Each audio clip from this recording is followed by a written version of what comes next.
जय माताजी मित्रों, पुष्पानी रसोईमां तमारुं स्वागत है। आज આપણે સુરતી મસાલા ઢોસા બનાવવાના છે। તેના માટે આપણે એક પેન લઈ લીધું છે ને 1 ચમચી જેટલું તેલ લઈ લીધું છે। તેલ ગરમ થઈ ગયું છે।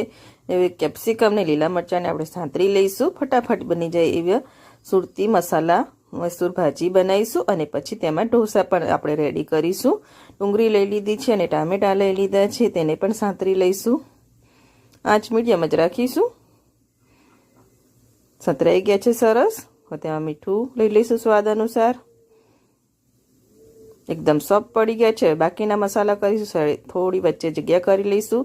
થોડું આપણે તેમાં તેલ એડ કરીશું। તેલને થોડું ગરમ થવા દઈશું। હવે તેમાં મસાલા કરીશું। તેમાં હળદર લઈ લઈશું, લાલ મરચું લઈ લઈશું, પાવભાજીનો મસાલો લઈ લઈશું 1 ચમચી જેટલો। મસાલાને સરસ સાંતરી લઈશું અને પછી બધું મિક્સ કરી લઈશું। તે મિક્સ કરી લેવાના છે। 3 થી 4 બટાકા મેં બાફી લીધા છે, તેને હાથેથી જ મેશ કરી લઈશું। મેશ કરી લીધા છે। હવે સરસ મસાલા બટાકા સાથે મિક્સ થઈ જાય તેને માટે મિક્સ કરી લઈશું। મિક્સ કરી લીધું છે સરસ।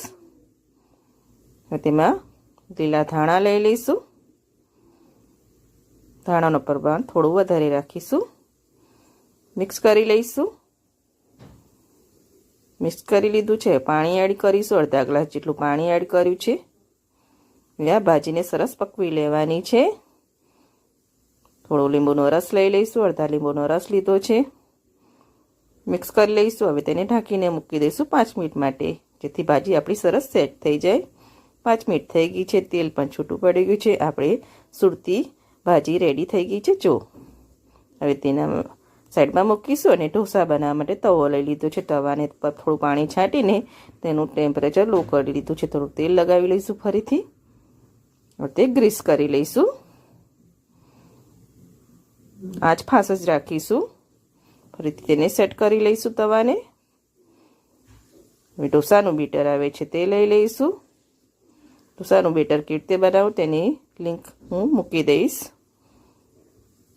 હવે તે સર્કલમાં ફેરવીને આપણે ઢોસો ઉતારી લેવાનો છે। થોડો ક્રિસ્પી થાય એટલે ઉપર થોડું તેલ લગાવી લઈશું। તેલ લગાવી લીધું છે સરસ। થોડું આપણે લાલ મરચું છાંટી લઈશું તેના પર। થોડા કોથમીરના પાન લઈ લઈશું। સુરતી ભાજી બનાવીને રાખી છે તે એડ કરી દઈશું અને આ રીતે ફેલાવી લઈશું।